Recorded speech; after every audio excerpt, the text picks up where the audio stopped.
जी सारे भाई ठीक ठाक ने जनाब।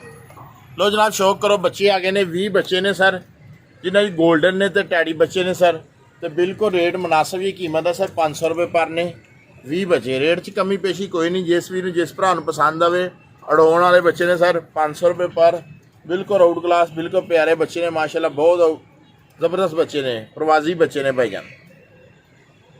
गोल्डन कसूरी है तो कुछ बच्चे टैडी ने बेचे 500 रुपये पर ने सर।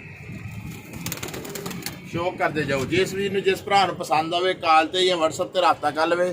कारकोवाल पाकिस्तान लोकेशन फैसलाबाद 20 बच्चे ने सर माशाल्लाह। शौक करते जाओ बच्चे टिकते नहीं पे जगह थोड़ी है बच्चे ज़्यादा ने। शौक करते जाओ रेट बिल्कुल मुनासिब है चंगे प्रवासी बच्चे ने 500 रुपये पर 20 बच्चे। जिस भी जिस भरा पसंद आवे कॉल ते या व्हाट्सएप ते रब्ता कर लवे। बिल्कुल कोरे बच्चे ने सर। एक दो बच्चों दी अखां दा भी तुहानूं मैं शौक करा दिंदा।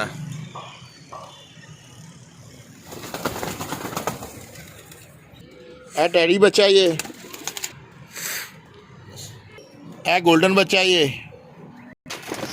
लो सर अखां दा शौक कराता माशाल्लाह। इसे अखां जी ने सारे पीस टैडी गोल्डन 500 रुपये पर ने सर 20 बच्चे माशाल्लाह बहुत ही आउट क्लास बहुत ही प्यारे बच्चे ने।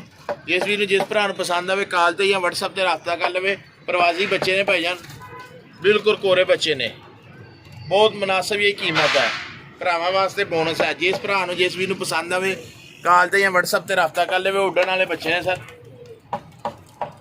20 बच्चे ने 500 रुपये पर टैडी और गोल्डन बच्चे। शौक करते जाओ भाईजान।